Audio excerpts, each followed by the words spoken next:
हमारे YouTube channel ambition with BN sir में आप सभी मित्रों का बहुत बहुत स्वागत है। पिछले वीडियो में हम लोग अरावली और मालवा के पठार का अध्ययन किया था। आज हम लोग जो है इस छोटा नागपुर पठार और शिलांग पठार का अध्ययन करेंगे। जो ये छोटा नागपुर पठार है, इसके बीचों बीच एक नदी जा रही है जो हुगली नदी की सहायक है। गंगा नदी पश्चिम बंगाल में दो भागों में बढ़ जाती है, बांग्लादेश की तरफ जाती है और एक दक्षिण मुड़ करके पश्चिम बंगाल में बहते हुए बंगाल की खाड़ी में गिर जाती है। और छोटा नागपुर पठार के बीचों बीच से अपनी भ्रंश घाटी में दामोदर नदी बहती है जो पठार को दो भागों में बांटती है। दामोदर नदी के उत्तरी वाले पठार को हजारीबाग का पठार या कोडरमा का पठार कहते हैं, जबकि दामोदर के दक्षिणी पठार को रांची का पठार कहते हैं। एक्चुअल में देखा जाए तो भारत का सबसे ज्यादा अगर कहीं खनिज पाया जाता है तो छोटा नागपुर पठार पर पाया जाता है। थोड़ा सा हम लोग इसको बड़ा मैप बना के समझ लेते हैं। मान लीजिए कि ये जो है आपका छोटा नागपुर का पठार है। इसके बीचों बीच से एक नदी बहते हुए जा रही है। यह है आपका दामोदर नदी। इसके उत्तर वाले भाग को हजारीबाग का पठार, इसके दक्षिण वाले भाग को रांची का पठार कहते हैं।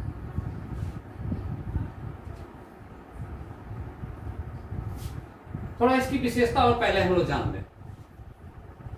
जो ये छोटा नागपुर का पठार है, इसका अधिकांश हिस्सा झारखंड राज्य में है। छोटा नागपुर पठार का अधिकांश हिस्सा झारखंड राज्य में है। लेकिन आंशिक हिस्सा देखा जाए तो इसका उत्तरी हिस्सा बिहार, दक्षिणी हिस्सा उड़ीसा और दक्षिणी पश्चिमी हिस्सा छत्तीसगढ़ और पूर्वी हिस्सा थोड़ा सा इसका पश्चिम बंगाल में पड़ जाता है। लेकिन मुख्य रूप से देखा जाए तो यह झारखंड राज्य में ही स्थित है। इस पठार की सबसे ऊंची चोटी का नाम जो है पारसनाथ है। पारसनाथ जो गिरिडीह जिले में स्थित है।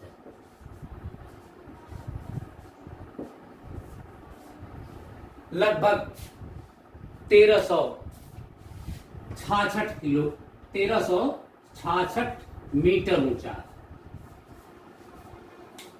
अब आते हैं हम लोग पठार के बारे में समझते हैं। पठार का जो ये दक्षिण पूर्व हिस्सा है,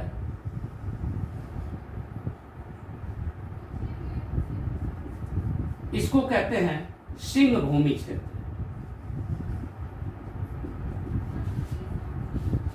सिंह भूमि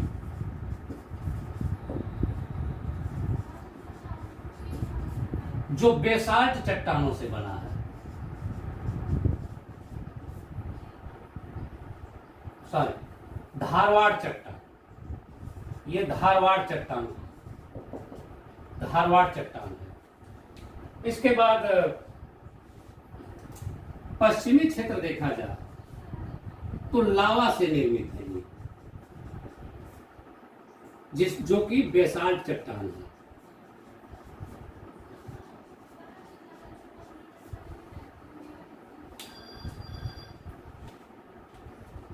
इसके उत्तर पूर्व में राजमहल की पहाड़ी है।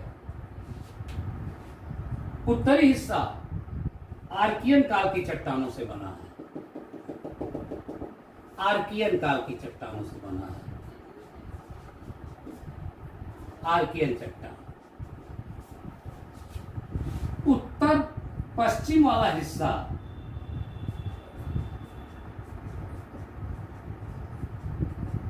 विंध्यन क्रम की चट्टान है ये, विंध्यन क्रम की चट्टान। और यह नदी घाटी जा रही आपकी दामोदर नदी, दामोदर नदी घाटी का ये क्षेत्र गोंडवाना क्रम की चट्टान से बना, गोंडवाना।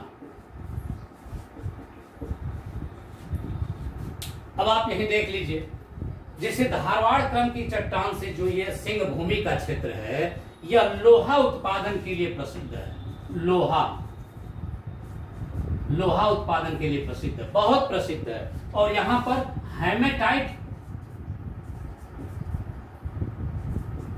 हेमेटाइट किस्म का लोहा पाया जाता है। जैसे सिंह भूमि जिले में, मयूरभंज जिले में, क्योंझर जिले में आपका जो है लोहा निकाला जाता है। इसके अलावा अगर इधर देखा जाए, ये क्षेत्र जो बेसाल्ट, लावा से निर्मित बेसाल्ट चट्टानों से बना है, यानी काली मिट्टी का क्षेत्र है, यहां से बॉक्साइट निकाला जाता है, बॉक्साइट।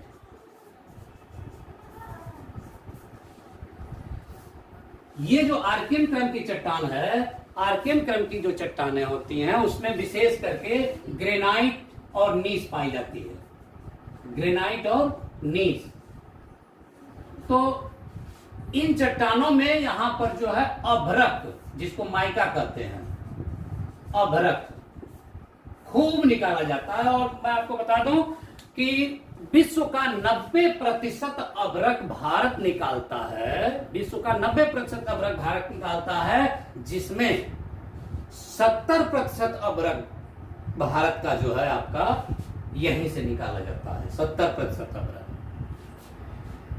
इसके अलावा विंध्यन क्रम की जो चट्टानें हैं 1 या 1.5 जिले में, यहां पर जो है संगमरमर, लाल बलुआ पत्थर, सफेद बलुआ पत्थर आदि निकाला जाता है, जो मकान बनाने से संबंधित सामग्री, जैसे मैं आपको पिछले वीडियो में पढ़ाया था कि विंध्यन क्रम की चट्टानों में मकान बनाने से संबंधित सामग्री निकाली जाती है, जैसे चूना पत्थर हुआ, लाल बलुआ पत्थर, सफेद बलुआ पत्थर। इसके अलावा जो है संगमरमर, जैसे यहाँ पर जो है विंध्यन क्रम की चट्टानों से निकाला जाता है। जो ये बीच का पूरा क्षेत्र है, ये गोंडवाना क्रम की चट्टान है। इस गोंडवाना क्रम की चट्टान से जो है कोयला निकाला जाता है, जो कि बिटुमिनस किस्म का कोयला होता है, यानी सेकेंड क्लास का कोयला। सबसे अच्छा कोयला एंथ्रेसाइट होता है, जो भारत में सिर्फ एक जगह, जम्मू कश्मीर में, और वो भी कारगिल सेक्टर से निकाला जाता है, सिर्फ एक जगह भारत में। कोयला जब पढ़ाएंगे तो उसमें आपको विधिवत बताएंगे।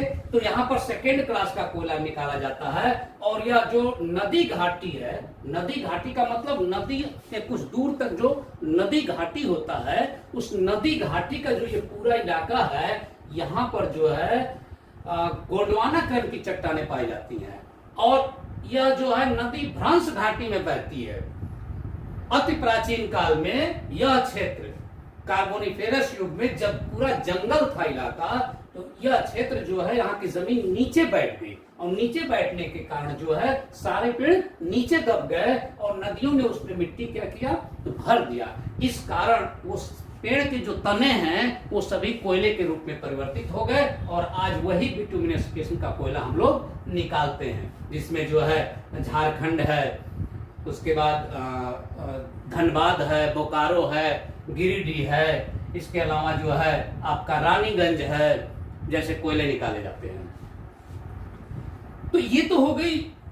और आपका जो जादूगुड़ा है, जादूगुड़ा से जो है यूरेनियम निकाला जाता है।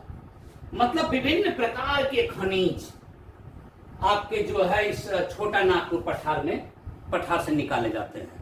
और खनिजों का अगर भंडार अगर देखा जाए भारत में, तो छोटा नागपुर पठार है। इसीलिए इसको रूर प्रदेश की संज्ञा देते हैं। क्या कहते हैं? रूर प्रदेश। रूर प्रदेश क्या है भाई? रूर प्रदेश जर्मनी में, रूर प्रदेश जर्मनी में रूर और राइन दो नदियां हैं। जर्मनी में रूर और राइन दो नदियां हैं, जो रूर और राइन दोनों नदियां हैं, उनके जो बीच का क्षेत्र है वह कोयला के लिए प्रसिद्ध है। विभिन्न प्रकार के खनिज निकाले जाते हैं, जहां कोयला सबसे ज्यादा निकाला जाता है, मान लीजिए वहां, तो वहां पर जो है विश्व विख्यात हुआ क्षेत्र है रूर प्रदेश खनिज के दृष्टिकोण से। तो उसी तर्ज पर जो है भारत का जो है रूर प्रदेश अगर कहा जाता है तो किसको कहा जाता है? छोटा नागपुर पठार का। कई बार परीक्षाओं में पूछा भी गया है कि भारत का रूर प्रदेश किसे कहते हैं, तो छोटा नागपुर पठार को कहते हैं। भारत का कौन सा क्षेत्र है जो खनिज के दृष्टि से बहुत संपन्न है, तो वो छोटा नागपुर पठार है। तो ये तो रही बात खनिज के दृष्टिकोण से। छोटा नागपुर पठार बहुत फेमस है। पठार को दामोदर नदी दो भागों में बांटती है। अब थोड़ा दामोदर नदी को समझ लेते हैं। दामोदर नदी भ्रंश घाटी में बहती है। दामोदर नदी भ्रंश घाटी में बहती है और दामोदर नदी की विशेषता है कि कभी पहले जो है दामोदर नदी को पश्चिम बंगाल का शोक कहा जाता था, लेकिन अब नहीं। अब उसे पश्चिम बंगाल का शोक नहीं कहते हैं, अब दामोदर नदी को पश्चिम बंगाल का life line of the Bengal कहते हैं। Life line of the Bengal कहते हैं। वो कैसे?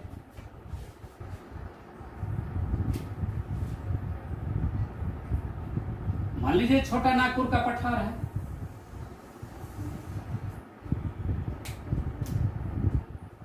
यह नदी जो है बहते हुए जा रही है,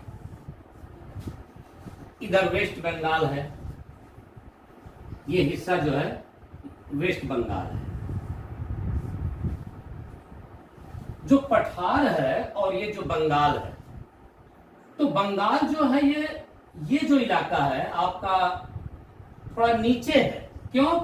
क्योंकि ये मैदानी क्षेत्र है। पठार इस तरह से है, ये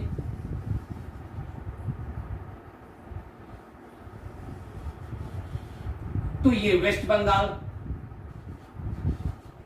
और ये आपका जो है झारखंड है।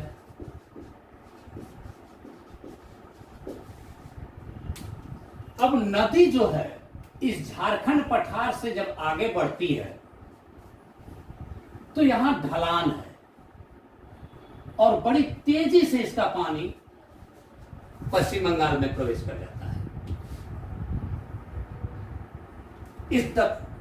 इस पठार पर जो है, जो छोटा नागपुर पठार है, बारिश होती है तो बारिश होने का मतलब कि ज्यादातर पानी जो है बड़ी तेजी से पश्चिम बंगाल की तरफ जाता है और इस ढलान के कारण बहुत तेजी से पानी पश्चिम बंगाल की तरफ जाता है। इसलिए जो है पुरुलिया जिले जो है, जो पुरुलिया जिला है या उसके अगल बगल के जो जिले हैं, वो जैसे लगता था कि वो पानी में बह जाएगा।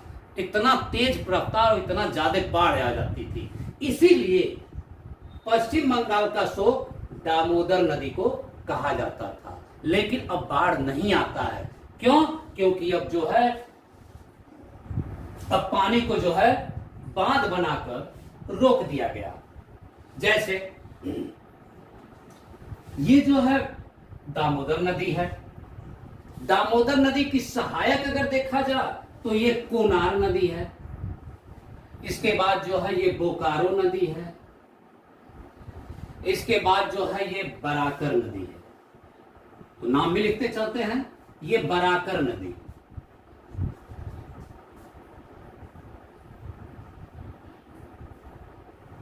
बराकर के बाद ये बोकारो नदी और ये बोकारो नदी है और ये कोनार नदी।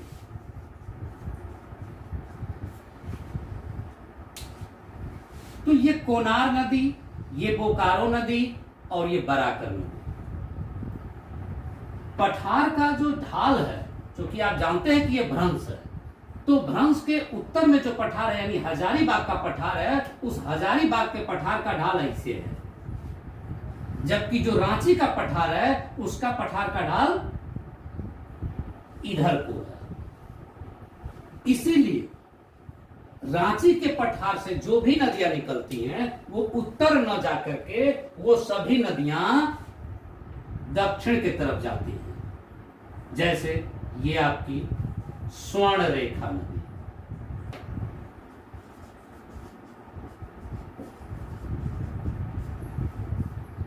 उसके बाद ये ब्राह्मणी नदी,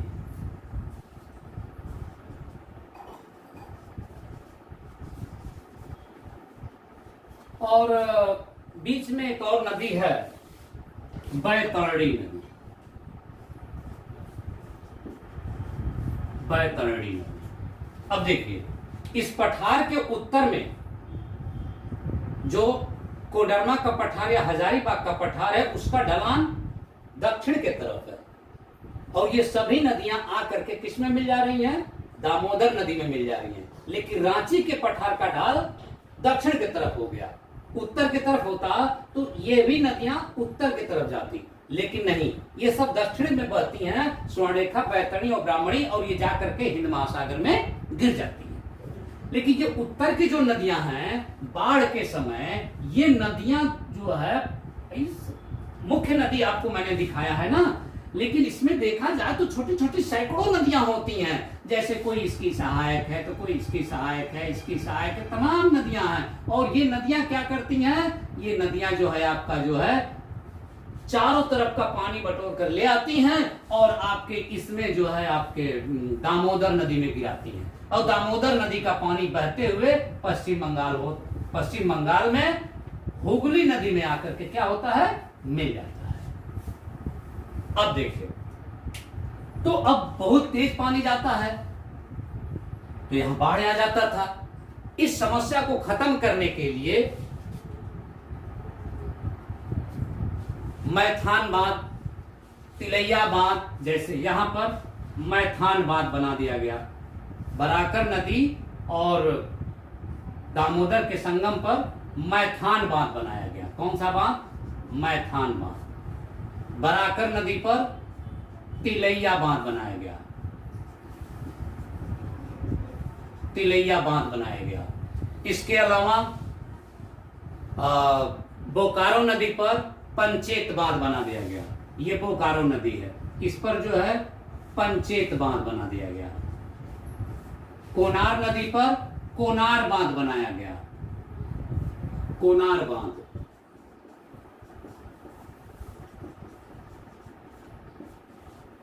और इस तरह से जो है तमाम कई जो है, केवल मुख्य मैंने आपको बताया है, और भी बहुत से इस पर बांध बनाए गए हैं। और ये बांध बना करके उसके पानी को रोक दिया गया, और पानी को जब रोक दिया गया तो यहां जब जितने बांध बने सबसे बिजली का उत्पादन होने लगा। और पानी को रोक देने की वजह से जो वेस्ट बंगाल में, पश्चिम बंगाल में जो बाढ़ आता था, वो बाढ़ वाली समस्या भी खत्म हो गई, और साथ ही हमको बिजली का उत्पादन भी बहुत ज्यादा होने लगा। तो अब जो पश्चिम बंगाल का यह दामोदर नदी शोक था, ठीक, यानी पहले जो है दामोदर नदी को पश्चिम बंगाल का शोक कहते थे।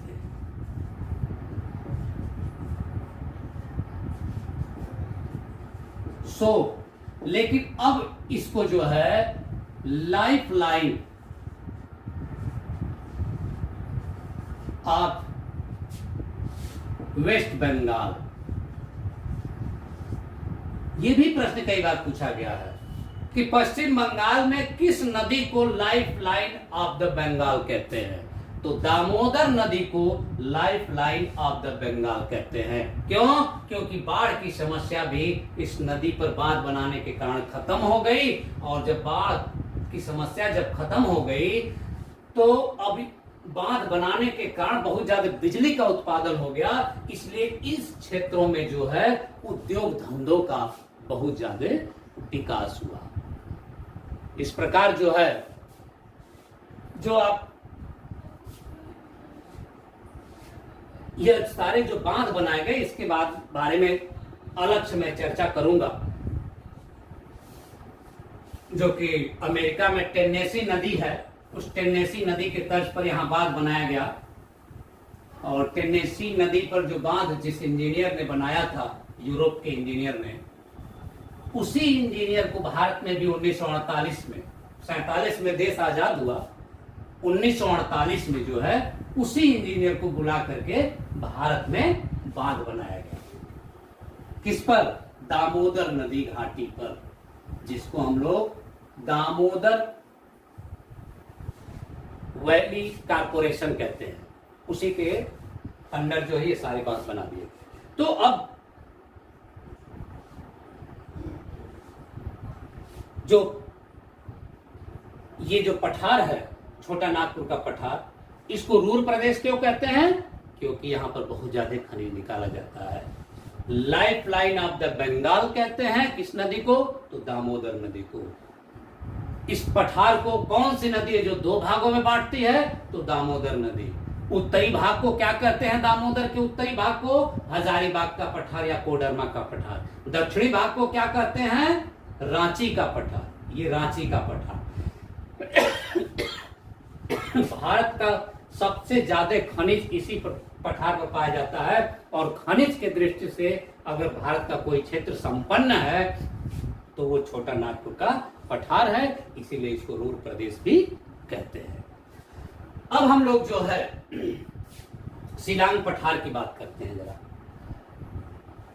शिलांग पठार एक स्वतंत्र पठार न होकर वास्तव में यह प्रायद्वीपीय पठार का हिस्सा है।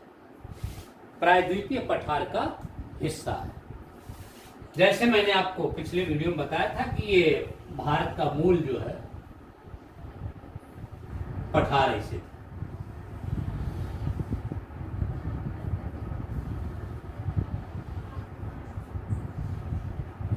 ये पठार, तो ये पठार देख रहा ना, कुछ इस तरह से शेप है। ये आपको स्पष्ट नहीं दिख रहा होगा, मैं आपको यहां बता देता हूं।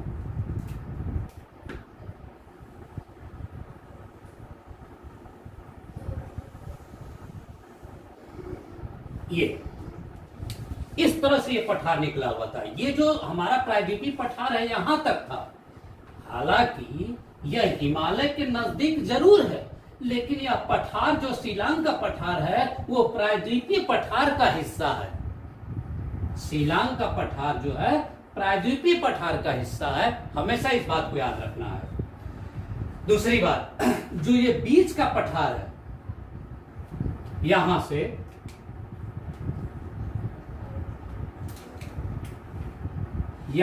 और यहां, यह जो बीच का पठार है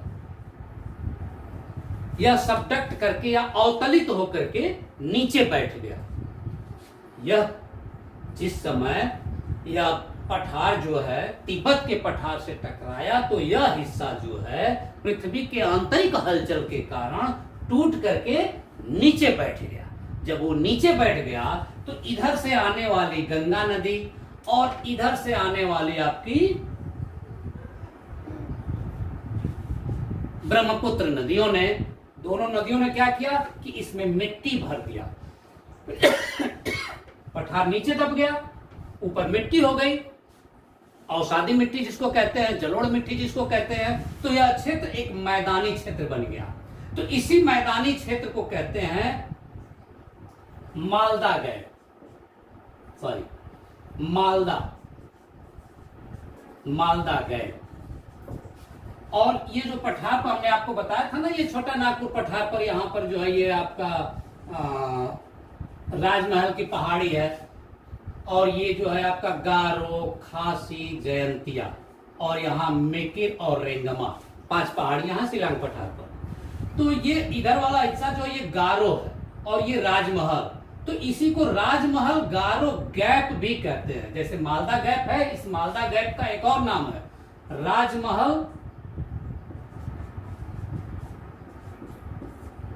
राजमहल गारो गैप भी कहते हैं। 2 नाम है, या तो मालदा गैप कहते हैं या राजमहल गारो गैप कहते हैं। आप जानते होंगे मालदा एक्सप्रेस भी चलती है, इसी को मालदा कहते हैं। तो ये वाला जो हिस्सा है ये टूट करके क्या हुआ, नीचे बैठ गया। और यहाँ पर जो है क्या बन गया, मैदान बन गया। तो इसी को कहते हैं राजमहल गारो गैप या मालदा गैप। अब देखने से लगता है कि शिलांग पठार अलग है, जबकि शिलांग पठार आपके प्रायद्वीपीय पठार का ही हिस्सा है। राइट। अब आते हैं हम लोग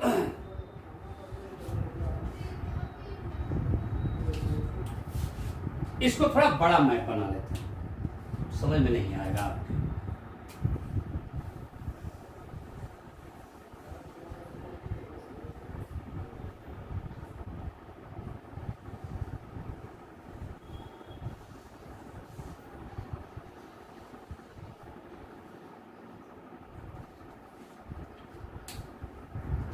ये आपका जो है शिलांग पठार है, ये शिलांग पठार।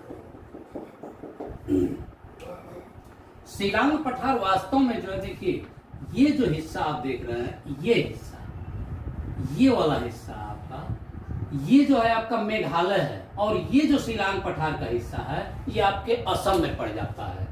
तो मेघालय में देखा जाए तो मेघालय में 3 पहाड़ियां हैं। यहां पर ये गारो, खासी, जयंतिया, और यहां पर जो है मिकिर और ये रेंगमा, यानी ये गारो। विशेषता भी समझते चलते हैं। गारो पहाड़ी की सबसे ऊंची जो चोटी है उसका नाम है नाकरेक। क्या नाम है? नाकरेक। यानी शिलांग पठार की सबसे ऊंची चोटी का नाम है नाकरेक। शिलांग पठार की सबसे ऊंची चोटी का नाम क्या है? नाकरेक। ये यहां पर जो है ये चोटी है, नाकरेक जिसको कहते हैं, और नाकरेक बायोस्फीयर भी है वहां। ये खासी पहाड़ी है बीच वाला, तो जो खासी पहाड़ी है ये खासी पहाड़ी पर ही शिलांग चोटी स्थित है। शिलांग चोटी भी स्थित है और शिलांग मेघालय की राजधानी भी है। इसके अलावा यहां पर इसी पहाड़ी पर जो है आपका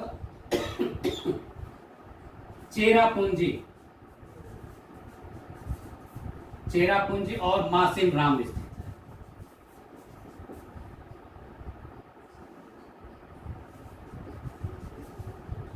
जहां वर्षा बहुत ज्यादा होती है। फिलहाल पहले चेरापूंजी में बहुत ज्यादा वर्षा थी, लेकिन अब मासिम राम में विश्व का सबसे ज्यादा वर्षा रिकॉर्ड किया जाता है। ठीक, तो यानी कभी आपसे प्रश्न पूछा जाए मासिम राम किस पहाड़ी पर स्थित है? चेरापूंजी। ये चेरापूंजी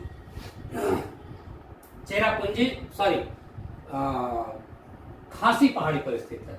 चेरापूंजी किस पहाड़ पर स्थित है? खासी पहाड़ी पर स्थित है। शिलांग चोटी कहां पाई जाती है? खासी पहाड़ पर पाई जाती है। शिलांग शहर कहां स्थित है? मेघालय की राजधानी है जो खासी पहाड़ी पर स्थित है। तो ये तो हो गई बात खासी पहाड़ी की। अब बात करते हैं हम लोग इस जयंतिया की। जो जयंतिया है, जयंतिया की सबसे ऊंची चोटी का नाम है मारंगसीन। जयंतिया की सबसे ऊंची चोटी का नाम क्या है? मारंगसीन। और यहां भारत की सबसे लंबी प्राकृतिक गुफा पाई जाती है जिसका नाम है लिएट हरे।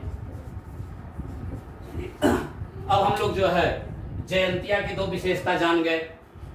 हाँ, एक चीज, यहां सब झूमिंग कृषि की जाती है। झूमिंग कृषि समझ रहा है ना? झूमिंग मतलब ये कि जैसे जंगलों को साफ करके 2 साल 3 साल तक खेती किया गया, जब वहां की उर्वरा शक्ति खत्म हो गई तो उस जमीन को छोड़ दिया गया, फिर दूसरा जंगल साफ किया गया और फिर वहां पर जो है खेती किया गया। अब वहां भी जो है अगर उर्वरा शक्ति खत्म हो गई तो उस जमीन को छोड़ दिया गया, फिर तीसरी जगह जंगल साफ किया गया। तो इस तरह की जो खेती होती है उसको हम लोग कहते हैं झूमिंग कृषि। तो इन सब क्षेत्रों में पहाड़ियों पर जो है झूमिंग कृषि देखने को मिलती है। इसके अलावा आप देखिए ये है आपका गारो, खासी, जयंतिया, ये मिकिर असम में पड़ता है ये, और ये रेंगमा ये भी असम में पड़ता है। रेंगमा और मिकिर ये दोनों असम में पड़ते हैं, जबकि यहां से लेकर यहां तक शिलांग पठार है, लेकिन शिलांग पठार का कुछ हिस्सा असम में पड़ जाता है और अधिकांश हिस्सा उसका मेघालय में स्थित है। तो शिलांग पठार पर 5 पहाड़ियां, गारो, खासी, जयंतिया। गारो पहाड़ी पर गारो जनजाति भी पाई जाती है, खासी पहाड़ी पर खासी जनजाति पाई जाती है, जबकि जयंतिया पर जयंतिया जनजाति पाई जाती है। रेंगमा पर रेंगमा जनजाति है, वहां स्थित पाई जाती है। दूसरी बात, जो मिकिर पहाड़ी है, मिकिर पहाड़ी के पास ही काजीरंगा स्थित है, national park, Kaziranga national park. और जो मिकिर पहाड़ी है, मिकिर पहाड़ी बांस और ताड़ के लिए बहुत प्रसिद्ध है।